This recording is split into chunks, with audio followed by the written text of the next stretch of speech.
Well, hello everyone, and welcome back to the Great Ace Attorney Chronicles. Previously, things happened, I forget. I've been busy recently, okay, so... that's right, I guess we managed to supply some yet further evidence that, no, Dr. Scythe is really, really important here. We can't let her weasel out of this.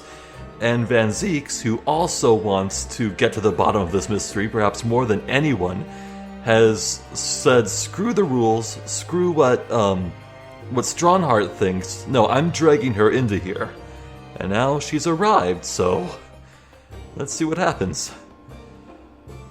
Thank you for your attendance at such short notice, Dr. Scythe. I'm disappointed in you, Lord Van Zieks.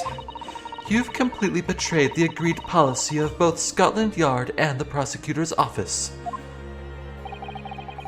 Betrayal is not in my nature, as long as the truth isn't compromised. If it is, if there's even a hint of wrongdoing, then no matter whom it concerns or disgruntles, I will pursue the matter to the bitter end, as would any prosecutor worth his salt. Mr. Drebber, you took the victim's life by means of a machine that you constructed in your workshop. And Dr. Scythe, as the investigating coroner, you were the first on the scene to examine the victim's body. It is the belief of the defense that you collaborated with each other and were both complicit in this crime. And where's your evidence? At present, we have no definitive evidence, but we do have a very significant clue. What are you talking about? I'm talking, of course, about the waxwork. This model of the killer known as the Professor, who was sentenced to death 10 years ago. You don't need to tell me. I witnessed the man's execution with my own eyes and officially pronounced him dead. That remains to be seen. Is that so? According to the newspaper reports from the time, on the night following his execution, the killer came back to life. Don't waste my time. And the sole witness to that mysterious event was you, Mr. Drebber, wasn't it? He doesn't have anything to say. If what you saw in the graveyard that night 10 years ago wasn't some chilling fiction, but reality, it would make you privy to a very great secret of Dr. Scythe's. A secret so profound it could compel the coroner to agree to collaborate on your evil scheme, in fact. Oh. Yo, I hadn't even thought of that. Blackmail. Oh, damn. Mr. Drebber, tell the court. Tell everyone the truth of what you saw that night in Lowgate Cemetery.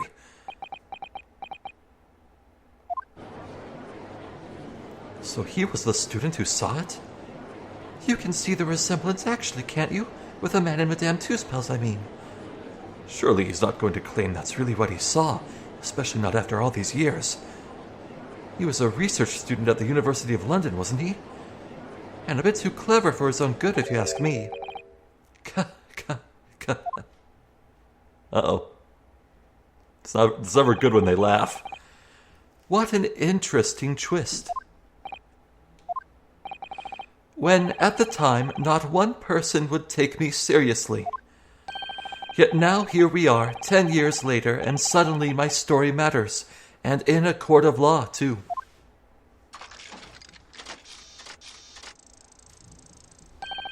Very well then, if everyone so wishes. Let's be frank. I'll tell you the truth of what happened that night, for what it's worth.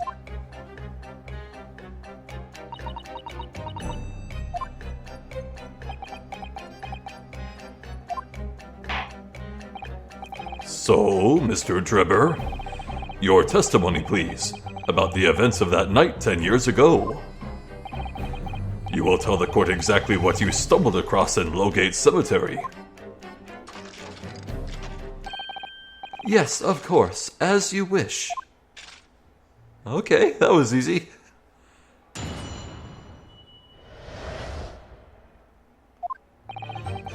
The reason I was in Lowgate Cemetery at all 10 years ago was for a spot of moonlighting, shall we say.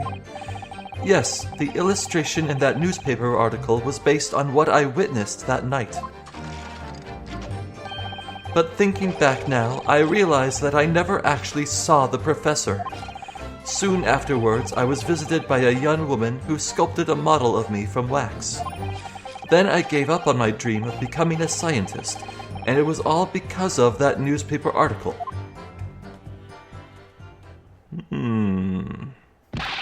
Wait a minute. You're claiming you didn't actually see the professor now?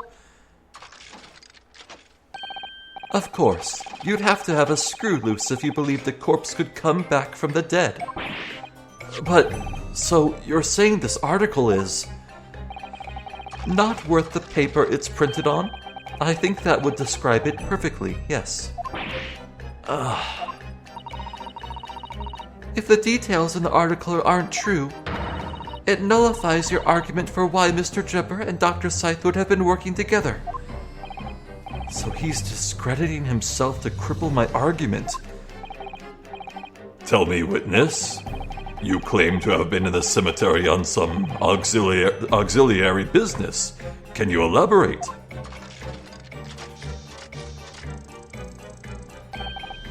That's right. Grave robbing, to be precise.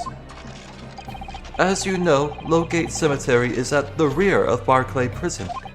So among students at the university, it had a reputation for being haunted by the ghosts of condemned convicts. Grave robbing, you say? Yes, exhuming fresh corpses to sell is reasonably lucrative. Of course, I never laid a finger on any valuables buried with the dead. What? That should be the opposite of how grave robbing works. So you were one of the so-called resurrectionists, a particularly unpleasant scourge on society. Oh, this is a thing? Actually, my fellows and I went by another name, the Repurposers. Oh, that's even worse. That is quite beyond the pale. You would invite divine retribution, sir. Yes, well, I think I suffered retribution enough. The Daily Circus eventually unearthed my name and put it in print. It caused me a great many headaches. In the end, I had to leave the university. That was the only paper with a bad grace to identify me unambiguously, I might add. I see. Out of interest, who drew the illustration for this article? Ah, yes, that was the reporter who exposed me. He sketched that right in front of me as I described the scene. Uh-huh. The reporter. Okay.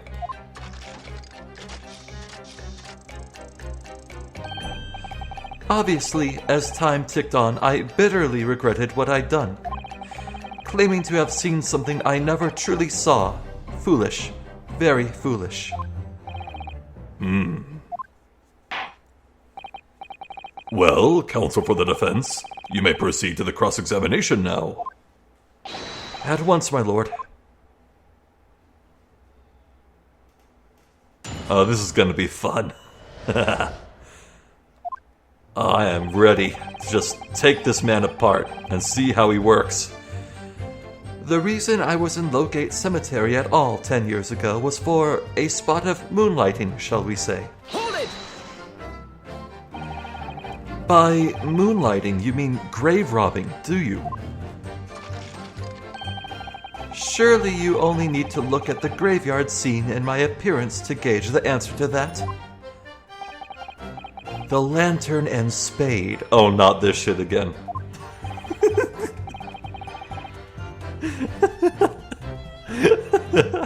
Meanwhile, Susato's biting her lip, trying not to say anything.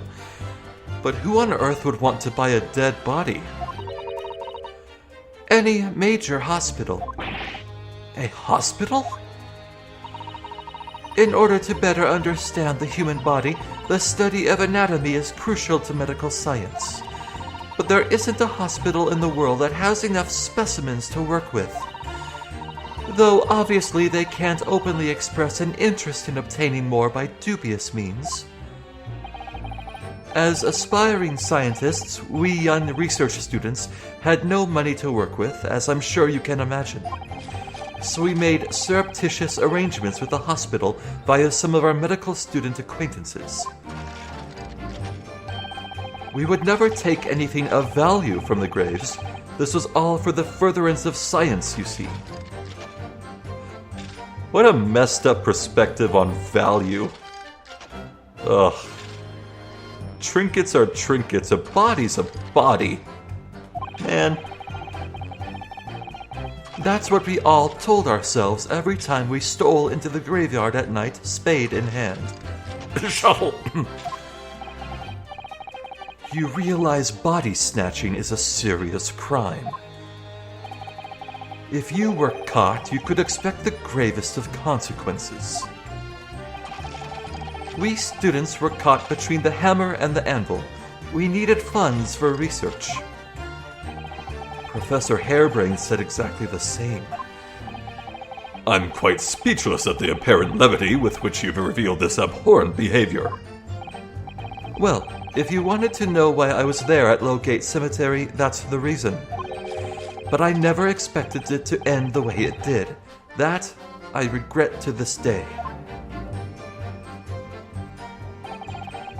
Yes, the illustration in that newspaper article was based on what I witnessed that night. Hold it! The strange happening at Lowgate Cemetery, which you now deny. Not entirely. I ran to fetch the police at the time, you know. I was shaking like a leaf. Oh my god, I just got it. I know his motive. I know why he killed Asmon. If what he's saying is true, that his life got derailed because of this asshole reporter not having the good grace to make him anonymous, and it was Asmon, he would want to kill Asmon later. Is that it? Is this revenge? Yo. But they didn't believe a word of it. In fact, I was very nearly arrested myself. So you went to the papers instead? I started big with the London News, but unsurprisingly, they didn't want to know either. In the end, though, it was reporters from the gossip rags, the gutter press, that came to get my story. And it spread like the plague throughout the capital as gossip-hungry Londoners lapped up the tale. The story was in every single paper at the time, with the exception of some broadsheets. And yet only 2 or 3 of them actually interviewed me personally. Most of the accounts turned out to be very interpretive ghost stories. What about the article in the Daily Circus? That particular journalist found me at my dormitory. I don't know how, but he discovered my name. So I recounted to him exactly what had happened that night. Did you say it was a lie, though? And from your description, he drew this illustration. Precisely. That's how I learned that the condemned man was the infamous professor. Because the reporter told me so. I had no idea myself, you see. Newspaper reporters are wont to snoop around in matters that don't concern them. Ugh. They can be a whole lot of pain. I know. So the scene portrayed in the illustration is accurate then? Well, thinking back now, I realize that I never actually saw the professor at all, though. Hold it! What are you talking about? I think I explained already, didn't I? I think I already caught it in the lie. The blood stain on the camera proves that he saw him. Because... Look. Where's the freaking paper? Yeah. If he just went for grave robbing to steal a body, why would he want to bring a photo camera? What was he planning on taking a picture of? Clearly, he must have saw something worth taking a photo of, so he opened up his folding camera and was priming to take a photo when bam, the gunshot happened and the blood splattered on it. The camera's proof in multiple ways that he's telling lies. Right now. I think I explained already, didn't I? Lowgate Cemetery is at the rear of Barclay Prison, so it was renowned among us students at the university for being haunted by the ghosts of condemned convicts. For some absurd reason, I was scared of the graveyard at night, and as a result, only too willing to believe that nonsense about the dead coming back to life. But you said you actually saw it. I said what I'd seen in my mind's eye. After all, resurrection is impossible, isn't it? You'd have to be unhinged to think otherwise. Unless, of course, you have some evidence that proves I encountered the professor that night. I don't know. Is there any material evidence that could show he really did see the professor? If we have anything at all, Mr. Naruhodo, I know. I need to present it against that irritatingly backtracking statement of his. The point is, that night was a pivotal moment in my life. Yeah, I think the game just made it really obvious there. But I want to see all the dialogue, so... Soon afterwards, I was visited by a young woman who sculpted a model of me from wax. Hold it! That young woman being Madame Two Spells, of course. Precisely. I must say I didn't expect to run into her again like this 10 years later. As I have explained, I went by the name published in the article and... Come, Ka, I found the man. What does that even mean? Yes, the article in the Daily Circus, I think you said. I was a poor student with barely a penny to my name at the time. And the young lady put £5 in front of me. So you readily consented to having a waxwork of yourself made and gave permission for it to be put on display. I did.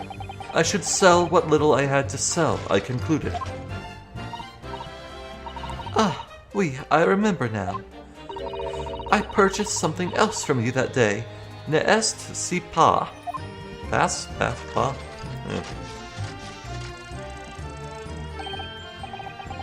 Did you? I can't say I remember. What was it, madame? His camera. Ah! Yeah!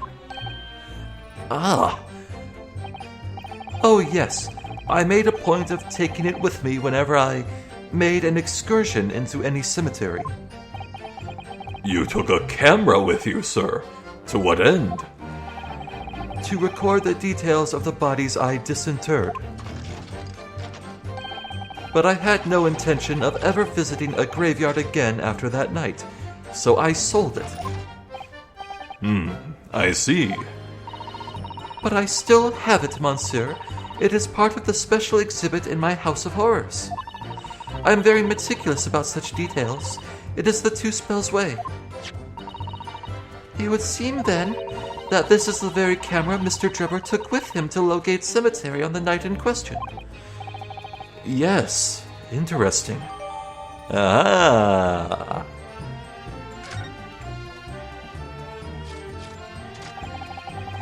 Then I gave up on my dream of becoming a scientist, And it was all because of that newspaper article.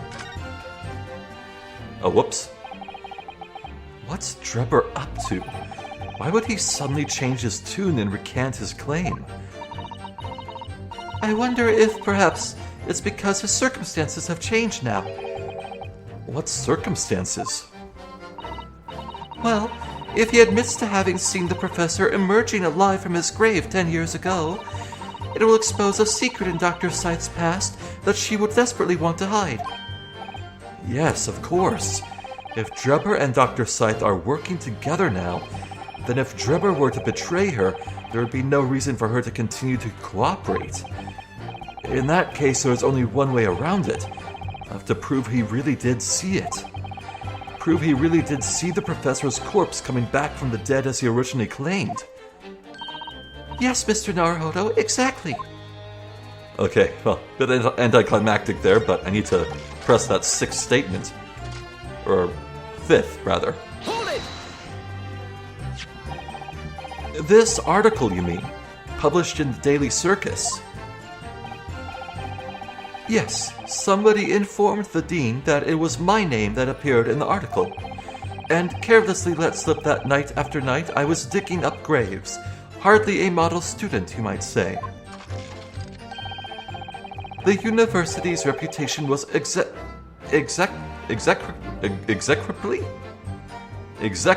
I've never heard that word. defiled, and I was expelled as a result. Undo, I had no idea. And having been run out of university, you found employment in a somewhat specialist trade.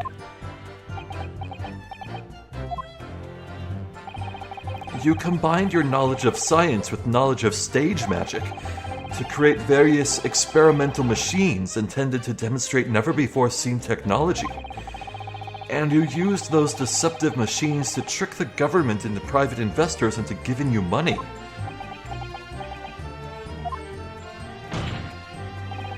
Professor Albert Hairbrain was just your latest victim, wasn't he? Whatever are you talking about? I have no recollection of doing anything of the sort.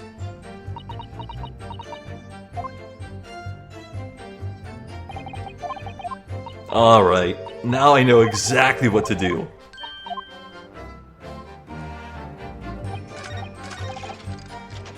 You never saw the professor at all, though. Bullshit. Objection! What?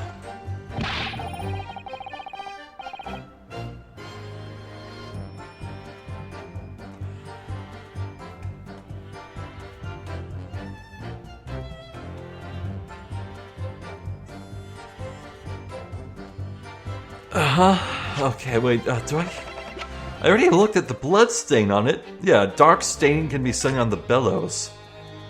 Let's open it up real quick. How do you do that? You open it. Hold on. Okay, that's the inner part, but this is where the photographic plate goes, I think, isn't it? Yes, that's right. Isn't it incredible to think that this is the actual camera Mr. Drebber used that night? I certainly never imagined a piece of evidence would be on display in Madame Two-Spells. She's very keen on everything being as true to life as possible, though, isn't she? Alright, but how do I... What's the thing for making it extend out?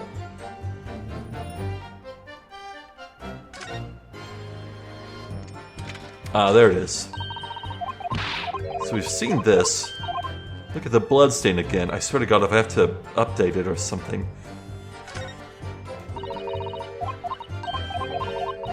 No, nothing new about that. So what the hell?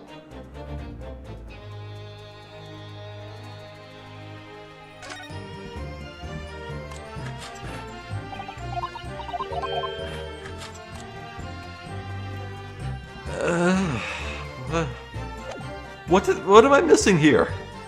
Surely something about that last statement seems odd, doesn't it? Would you care to mull over precisely what you find odd about it in your return journey to Japan? I wouldn't be back to give the court an answer for about 4 months, though. Rest assured, we should be happy to carry proceedings forward in your absence, Counsel. He sounds serious. I have to prove my worth before he really does send me back home. Okay, so what?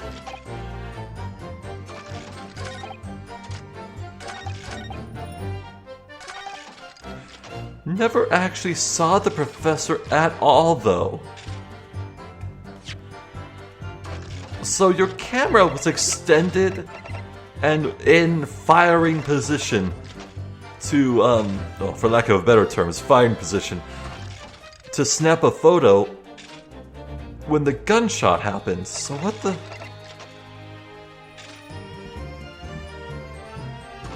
Never actually saw it my butt.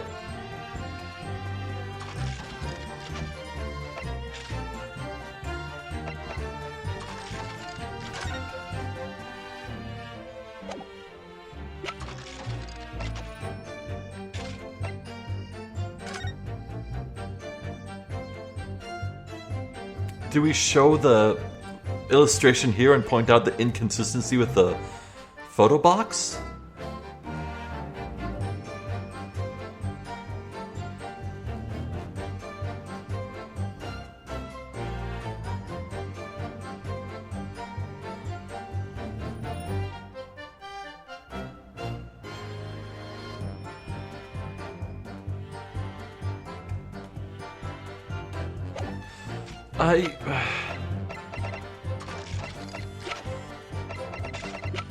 It's gotta be that, right?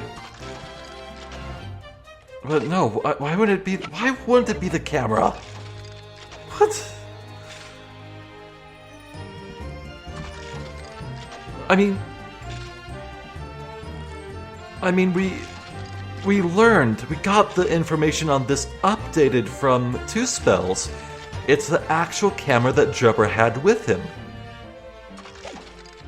Wait, do I press this again and now because I have that updated information, Ryunosuke will have an option to show evidence? Hold it!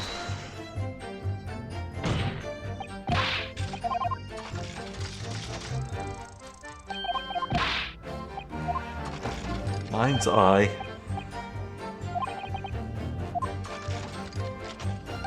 You have some evidence that proves I encountered the professor that night. I don't know, is there any material evidence that could show he really did see the professor? Presented against that irritatingly backtracking statement of his.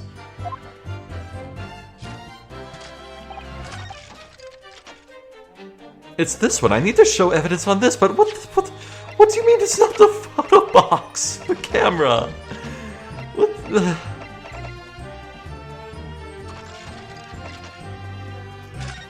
Is there some reason to believe that he could only have known the waxwork was the professor in the museum if he saw it? But I mean, no. Any Joe could walk into that, see the sign saying the display of the professor, and just from context clues know who it was, especially Jubber. He would know that article better than anyone about the tale of someone rising from the grave. He'd know it on sight, so I don't think there's anything here that would be like, aha, the only reason you would want to steal this is because you knew it was a professor, and you knew it was a professor because only you had seen him. No, that's dumb.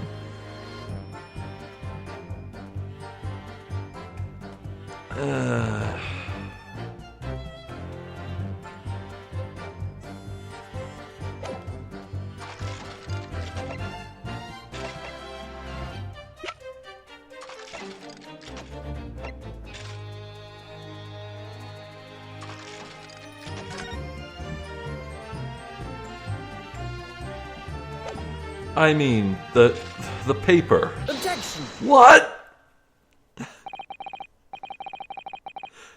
Okay, I don't understand.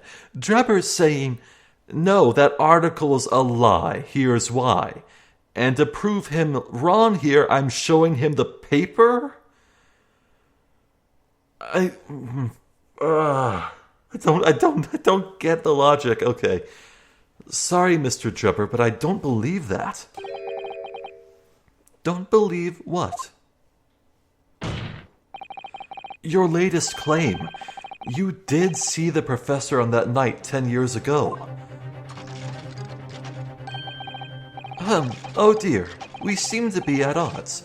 But I was there, and you were not. I know what I didn't see. The illustration with this article was drawn based upon what you told the journalists that you witnessed.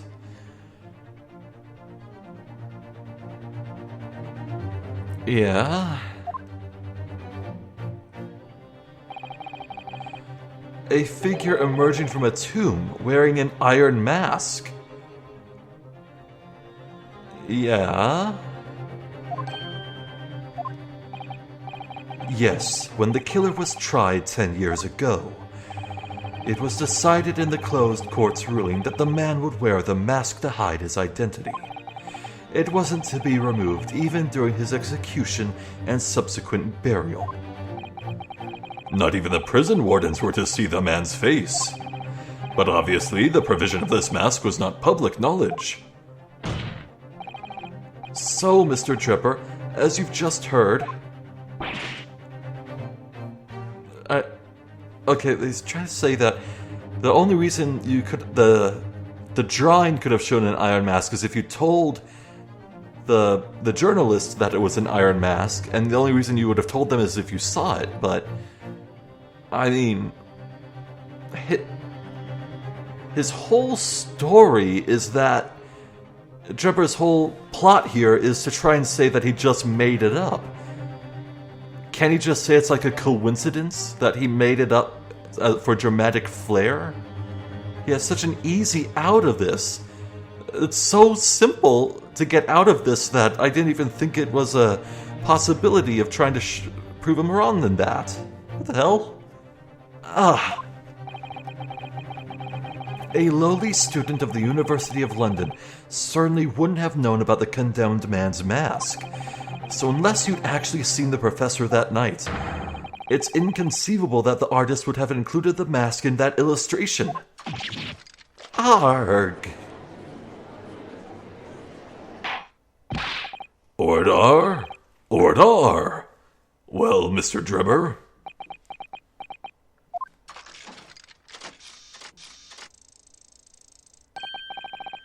It's a vile scene, isn't it, if you look closely? And as I've already been at pains to point out, I was utterly petrified, which is why I had it in my head that I'd seen such a blood-curdling sight. But afterwards I came to my senses and realized that I'd been mistaken. You're still saying you didn't see it? If you're stubbornly sticking to that story, witness, then amend your testimony to explain exactly how you think your eyes deceived you. Of course, only too happy to oblige. I can't believe he's still not going to concede the point.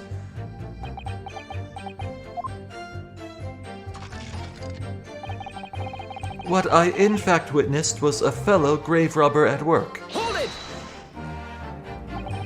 A fellow grave robber? What are you talking about? Well, I wasn't the only one busy in the cemetery that night, you know. Other body snatchers were at work. Of course, when I saw one emerging from the hole he dug, my heart very nearly stopped. So that's the terrifying sight I actually saw, you see. You're claiming it was just another student on equally insalubrious business as yourself? Many of the medical students would wear metal masks to protect them from bacteria during dissections. Clearly the fellow was using such a mask to protect his anonymity, wouldn't you say? Objection! But there's more to the story, isn't there? The article goes on to say, in the next second, a gunshot rang out suddenly from behind. The bullet pierced the resurrected man's chest, whose breath then stilled once more.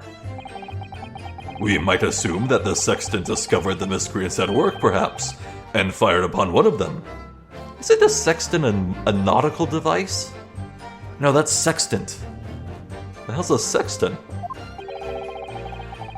If a gravedigger had shot someone in the cemetery, I think it might have been rather big news, my lord. Oh, well, yes, well. I can only assume it was an embellishment bolted on later by the reporter. Oh? Excuse me! Madame Two Spells, don't take it out on Mr. Sholmes. Oh la la, pardon. I was lost in my thoughts. Would it be fair to say that Mr. Drebber's last remark was significant to you in some way? I thought it was a little strange, that is all. How Monsieur Drebber could claim this now. If you don't mind me saying, madame, what are you talking about? Well, when I met you 10 years ago at your university dormitory, you recounted to me about your adventures in the cemetery, no? Including the gunshot. Stop! You might want to watch your tongue, you know. Objection! Have a care, Drebber. That's no way to speak to a lady. Grr. Please, Madame Two Spells, carry on. Of course. According to what Monsieur Drebber told me at the time, he did hear a gunshot from behind him and the bullet hit the condemned man. I said nothing of the sort. None. You were very explicit about the details. About the mask that the figure was wearing. And the blood that splattered over you when he was shot. Enough! Shut up, woman. You're making all this up. That will do. Mr. Drebber. Huh? Yes? You refute the account just given by Madame Two Spells. I have no recollection of ever saying those things. Come on, do you really expect us to... Control yourself, counsel. I will not permit baseless accusations in my courtroom. Right. Under the circumstances, I think it best that you supplement your testimony with a statement to clarify your position on this witness. But very well. Okay, here we go. Finally. Okay. There was no gunshot from behind me at all, nor any spattering blood. Hold it! Yet Madame Two Spells has testified that you told her about both of those details. Not true. I said nothing of the sort. 10 years have passed. Without material evidence to the contrary, you have no grounds on which to question the witness's word. Tell me, Madame Two Spells. Oui? What exactly did Mr. Drebber say about the blood that apparently spattered on him? Allure, this is what he told me. All of a sudden, he heard a very loud gunshot from behind his back.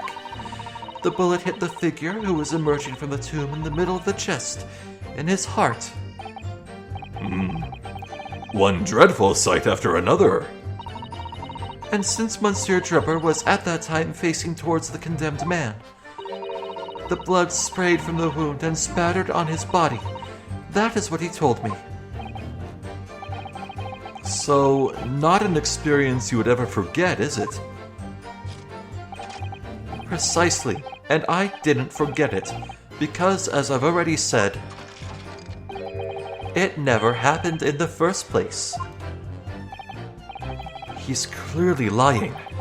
If only I had some evidence to prove it. Yeah, if only! We can't let him win, Mr. Naruhodo. So you mustn't overlook a single detail, no matter how small. Alright. Here we go. Objection! Mr. Drebber, do you remember this camera? But that is the camera from that fateful night. Yes, we borrowed it from the House of Horrors. It's the camera you took with you to the cemetery that night, Mr. Drebber. And is that supposed to be significant?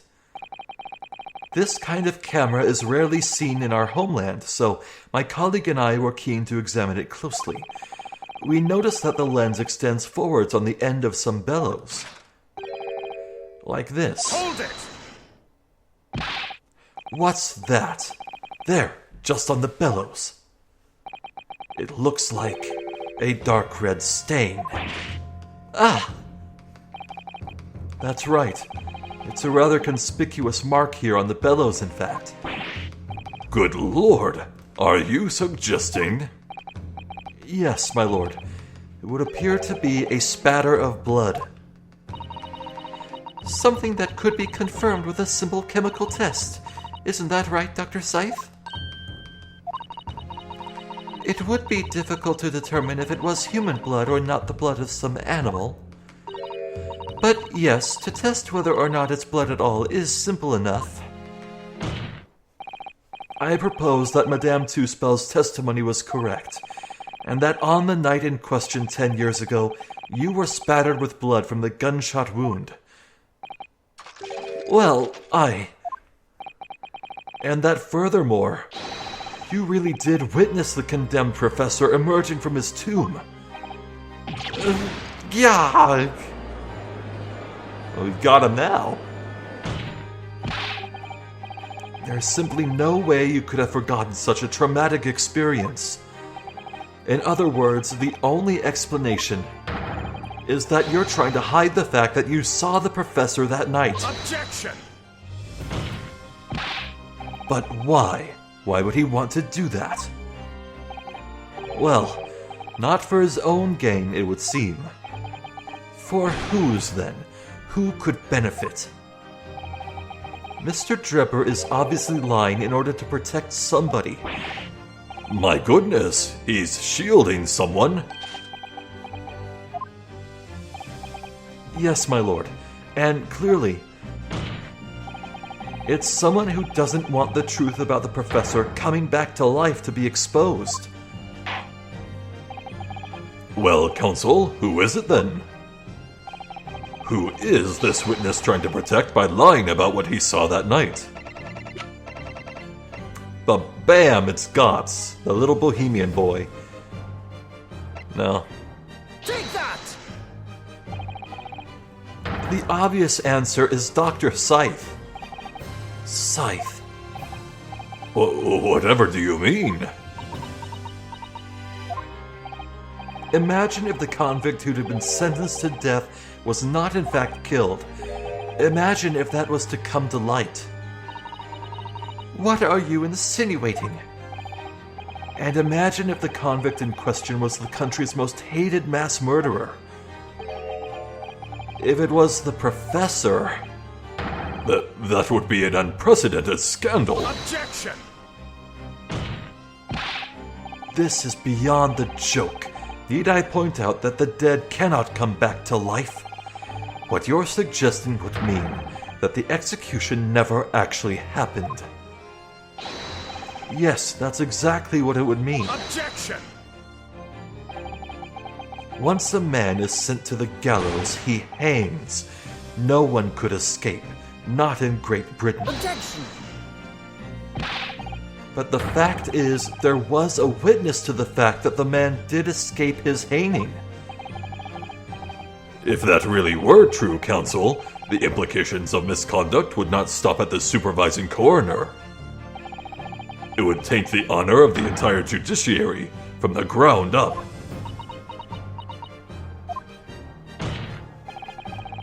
And it's exactly because of those monumental repercussions that Dr. Scythe would consent to any demand made of her by someone who threatened to expose the secret, even if that meant being complicit in a crime. You mean? I mean that Dr. Scythe wasn't collaborating with Mr. Drebber's wicked scheme.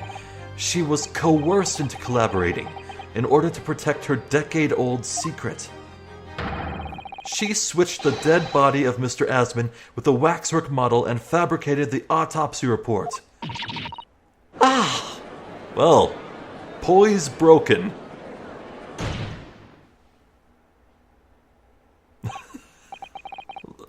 Lord Van Zeeks?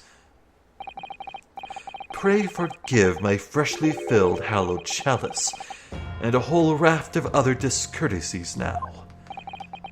Goodness me. It's just the sort of tall tale Londoners would enjoy, I grant you. An executed killer rising from the dead, a Scotland Yard cover-up, a conspiracy at the highest levels. So let me ask you one thing. What's that? If the condemned man really did emerge from his tomb that night, only to be shot in the chest, who pulled the trigger and disposed of him forever? Well, I have no idea at the moment. We have too little information to work with. Work that out at present, I think. I couldn't agree more. The Old Bailey is no place for wild fantasies. And have you considered this, my learned Nipponese friend? Considered what? Do you realize just what a dangerous endeavor it would be to coerce this woman into such criminal activity? It's tantamount to declaring war on the entire British police force and judiciary. Quite. Hard to imagine any sum of money being offered for research could warrant it.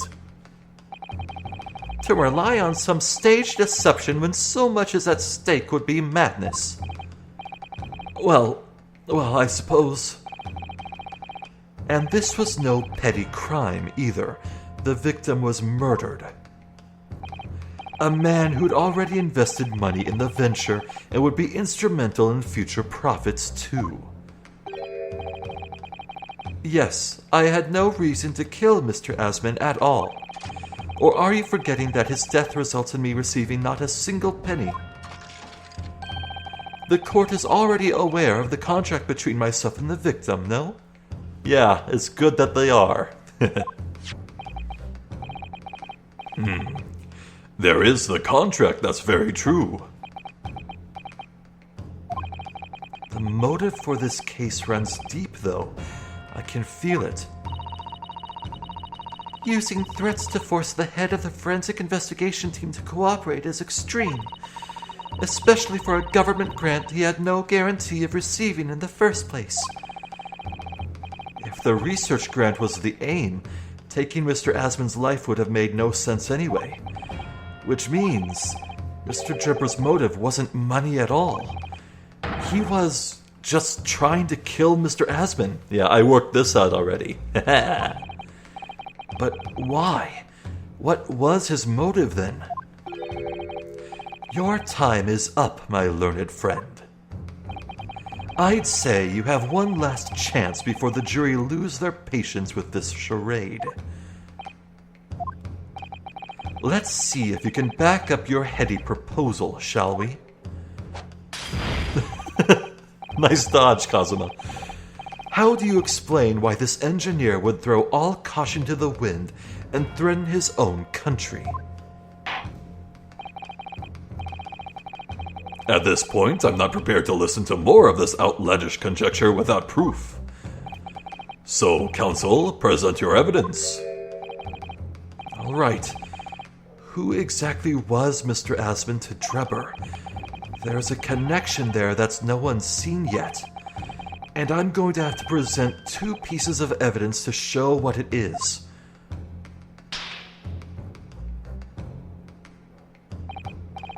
Yes, my lord. The evidence that establishes a motive and explains why the witness wanted the victim dead is right here. But bam! That slanderous article that got him expelled and derailed his life. Take that! It's this newspaper article, my lord. That was written 10 years ago, and every detail has been examined already. What can it possibly tell us? That drivel should never have been written. It's typical gutter press nonsense that means nothing. Yes, on its own, it isn't particularly significant.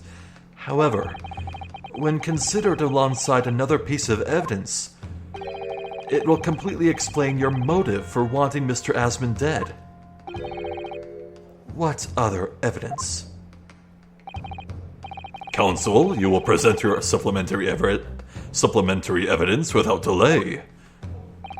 The evidence, which when cross-referenced with a newspaper article, establishes a motive for the deed. The contract. Right? Yeah. Is John Hancock. Take that! Also, apologies if you can hear a dog barking in the background. That's my neighbor's dog. I don't ever hear it barking much. It's weird. Anyway, I wonder if the dog can hear my voice and it's barking at me. That is a non-zero chance. My window's closed, but you never know. It's this contract, my lord. Mr. Drebber, this is the contract you signed with Mr. Asmund. Yes, that's right. The very document, in fact, that proves I had no reason to kill the man. No, I'm afraid not. What? There's something very significant that this newspaper article and the contract have in common. Really? And it's that common link that shows very clearly why you were determined to kill Mr. Odie Asmund. It seems the defense has uncovered something the rest of us have missed. So, my learned friend, point out what these two pieces of evidence have in common. Where exactly is the link between this newspaper article and the contract?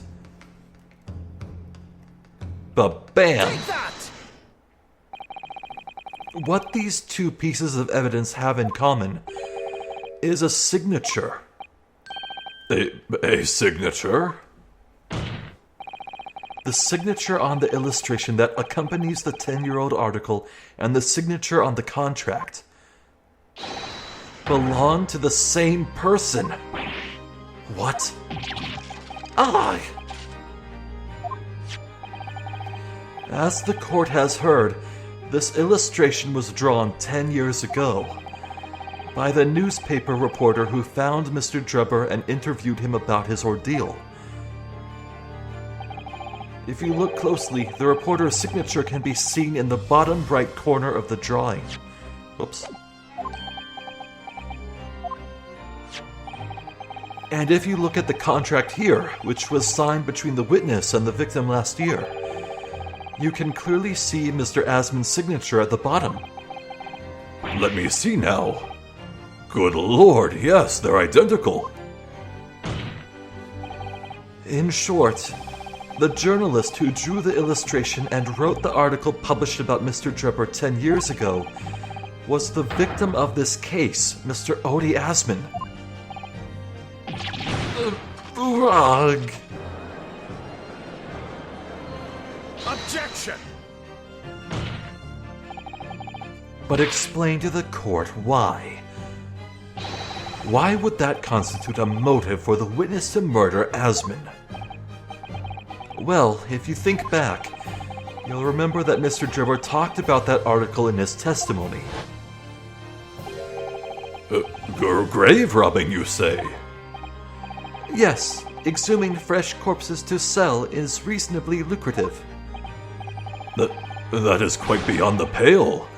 You would invite divine retribution, sir. Yes, well, I think I suffered retribution enough. The Daily Circus eventually unearthed my name and put it in print.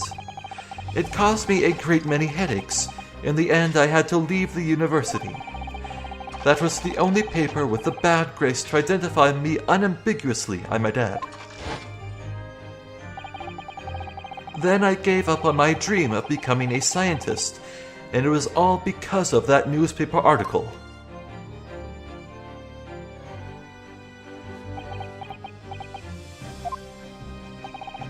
At the time, you were a student of the University of London who dreamt of becoming a scientist. However, this single newspaper article changed your entire life. So Mr. Asman used to be a newspaper journalist, did he? He did, my lord. In fact, it's a widely held belief that Asman managed to position himself at the heart of his criminal network, thanks to the many dubious connections he made during his time as a reporter. Sudden flashbacks to, what's his name? It was a stupid pun. The reporter from the very beginning of this game that Susato had to deal with while she was Ryutaro. So you had to give up on your dream and leave university. You lost everything. Eventually you found yourself working in the field of science, but only in the shadows. And all because of that article, written by Mr. Asman. Enough!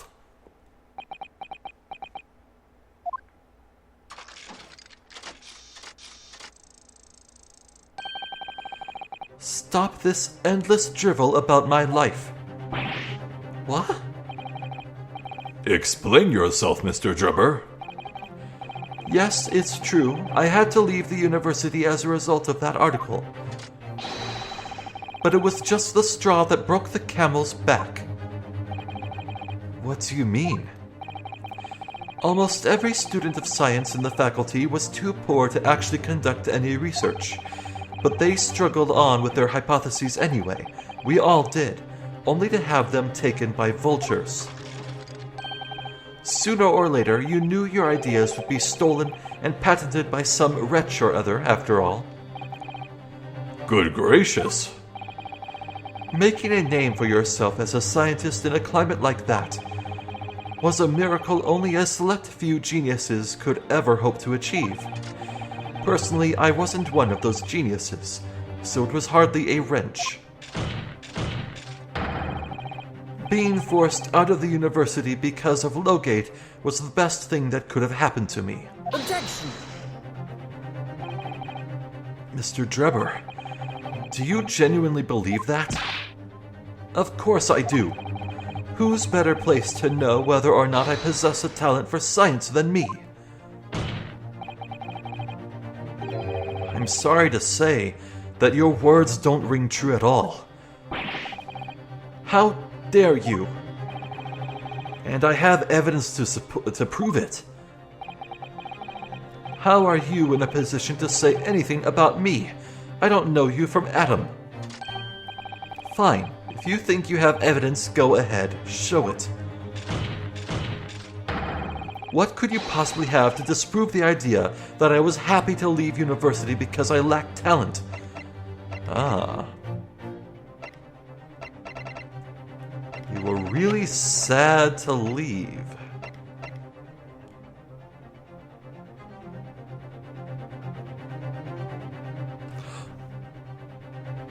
Oh. He kept this trophy. He was literally and metaphorically clinging on to his past could-have-beens. Oh.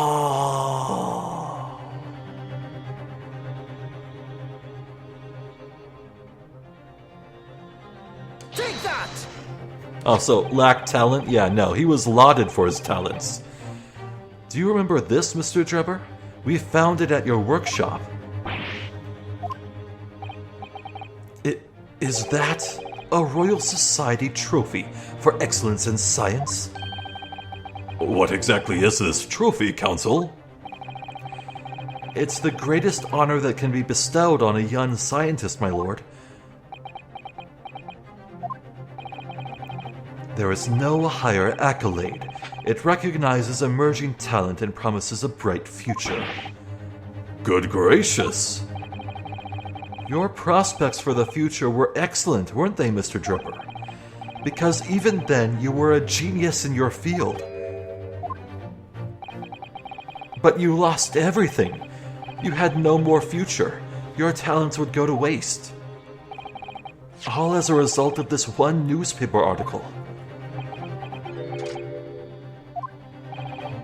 I don't know when you realized who Mr. Asbin was, but when it dawned on you that he was the same journalist who 10 years ago ruined your life, it's abundantly clear that you had no intention of forgiving the man.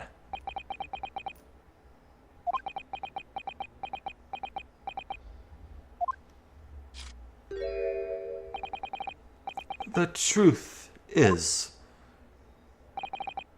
Finally, he's going to fold? I don't know. Oh? What? Scythe? Huh. Fine. Clearly this has run its course now. What? I admit it. All of it. Ooh, what? Who? Oh no, wait, hold on. I've been fooled like this before. There have been moments in this franchise where a character on the stand says they'll admit to all of it, but then comes out with some bogus new lie. That said, out of every character I've ever met in this franchise, Courtney Scythe comes across as, being the least likely to spout bullshit. She seems, for lack of a better term, very surgical. What? What are you doing? It's exactly as the Japanese man said. I was coerced into going along with this man's plot to murder the victim. Well, shit, we did it! Alright, pop the champagne, get the confetti going and the fireworks. Oh, we did it. On the condition that he kept my dirty secret from 10 years ago. No. Good lord! Dr. Scythe, do you realize what you're saying, woman? It's all true. That day, when I arrived at the Crystal Tower and saw the birdcage, my heart nearly stopped beating.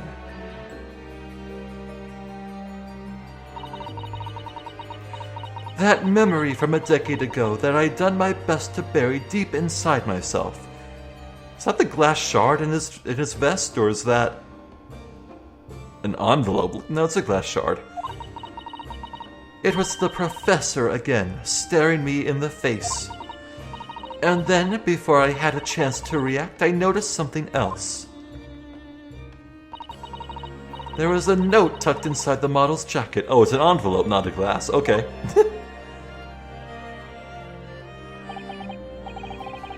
Dr. Scythe, you will go along with my plan. From someone who knows the truth about what really happened that night 10 years ago.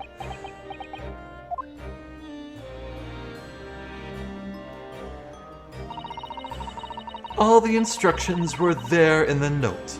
Every detail was meticulously written out. I had no choice but to do what it said. I made the necessary alterations to the scene and fabricated the autopsy report as instructed. There was really no other choice. It had to be done to protect the judiciary. I can only apologize now.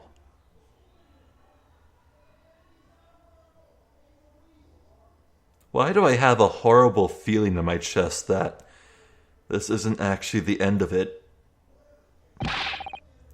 Why do I have this horrible, horrible feeling prickling the back of my neck telling me she's taking a small hit to get away with something huge? And if this colossal admission that will send shockwaves through all of London society is the small hit to get away with something huge, what the frick is going to be the big thing? Or maybe I'm just wrong. Hopefully I'm wrong. Oh no. Why on earth would you buckle now?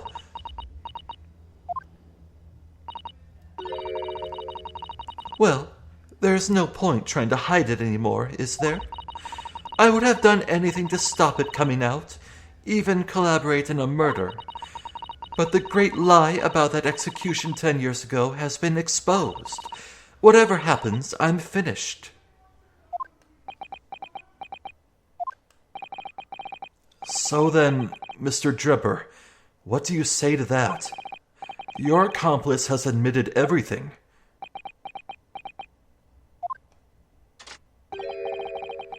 Surely it goes without saying. You admit your part in it too, then?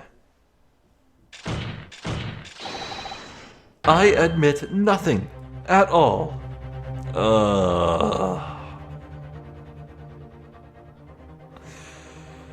Okay, yeah, I didn't think it would end this easily. Okay. I'm tempted to keep going. I feel like we might have to just show like one more piece of evidence maybe, and then we'll cinch it, but nah, I've confidently plowed forward before, only to end up recording for 2 hours at once. Well, who knows? If it ends up that next video I end up finishing this case and we begin the next one, so be it. I like to keep things cleanly separated, but hey, what can you do?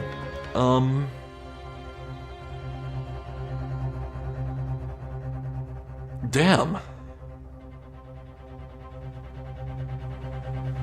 Well, for starters, does Dr. Scythe still have that blackmail letter? Can she produce it? Can we check the handwriting or anything? No. I mean, I don't think that any other evidence we have includes Drebber's handwriting, so that idea is moot from the beginning, I suppose. So it sounds like the letter was anonymous.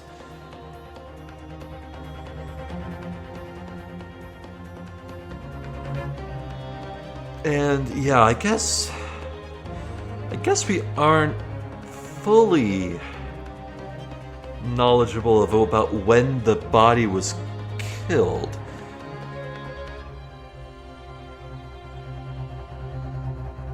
So apparently, Drebber was waiting below for Asmund to drop through the slat, and while he was chained up or restricted or restrained in the birdcage, Drebber used Andrew, the flathead screwdriver, to stab him in the heart. And then, wait. No, it was the opposite, wasn't it? Oh, right, no, that's true. And, I guess the letter that... Yeah, no. Right, so the blackmail letter was put in the Professor Waxworks jacket, and the Professor Waxwork was put in the balloon, which was popped and made it fall into the crystal tower. Meanwhile, Drebber was killing the real Asmund below the platform. And then I guess Drebber walked out in the confusion and panic while the crowd was looking at the crystal tower. And so Scythe came in and went to the body, but in the birdcage that was in the crystal tower, she found the professor, found that note, And then she was the one who swapped the bodies, but... So the implication is that she took the Professor Waxwork out of the birdcage in the Crystal Tower and retrieved the actual body that was underneath the platform and somehow carried it over without being questioned or seen by anyone? Is that what I'm supposed to believe? I feel like I'm missing something. That feels a bit weird. Even if, like, the area was completely cleared out, but you think there would be someone from a balloon who would see it happen. See Dr. Scythe carry a body. Maybe that's how we'll rope Gotts and Balthazar into this. Like, hey, did you see anyone drag a body? I don't know.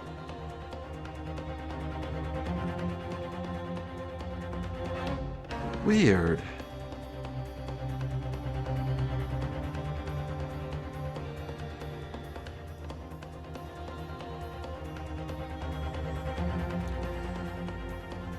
Well, at any rate, at this point, I'm definitely thinking that, the actual appearance of the face of the professor doesn't matter at all, and I'm actually hoping that the game won't actually ever show us what he looked like.